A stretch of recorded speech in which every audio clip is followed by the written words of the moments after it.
আমাকে রোগীরা জিজ্ঞাসা করে যে স্যার কী কী কারণে অ্যাঙ্কেল আর্থ্রোস্কোপি করা হয় বা এটা এই দেশেই করা যায় কি না। অবশ্যই এই দেশেই করা যায় এবং খুব ভালোভাবেই এখন আমাদের দেশেও চালু হয়ে গেছে অ্যাঙ্কেল আর্থ্রোস্কোপি।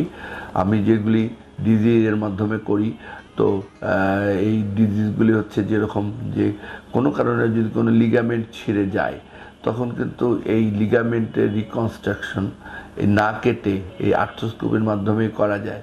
তবে অনেক সময় দেখা যায় যে অস্টিওকন্ড্রাল ইনজুরি হয়, যা হাড্ডির ইনজুরি আছে, হাড্ডির আঘাতের কারণে একটু ইনজুরি হয়েছে, কার্টিলেজ ইনজুরি হয়েছে, সেক্ষেত্রেও কিন্তু আমরা এটার চিকিৎসা করতে পারি। তবে অনেক সময় লুজ বডি থাকে। লুজ বডি মানে কি, যে ভিতরে জয়েন্টের ভিতরে একটা টুকরা হয়তো আছে, সেটাকে আমরা বের করে আনবো আর্থ্রোস্কোপি দিয়ে, কিন্তু সেটা খুব সহজেই বের করা যায়।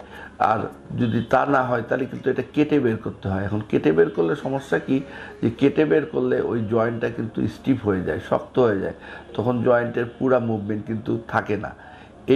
এই সব চিকিৎসাগুলি অ্যাঙ্কেল আর্থ্রোস্কোপির মাধ্যমে খুব ভালোভাবে করা যায়। তাছাড়া যদি আর্থ্রাইটিস বা বিভিন্ন প্রদাহ থাকে, সাইনোভিয়াল ইনফ্লামেশন, সেগুলিও কিন্তু আমরা সহজেই এই আর্থ্রোস্কোপির মাধ্যমে চিকিৎসা করতে পারি। আর সবচেয়ে বড় কথা হচ্ছে যে রোগের ডায়াগনোসিসটা অ্যাঙ্কেল আর্থ্রোস্কোপির মাধ্যমে, অ্যাঙ্কেলের যেগুলি রোগ থাকে অনেকগুলি আমরা ডায়াগনোসিস করতে পারি।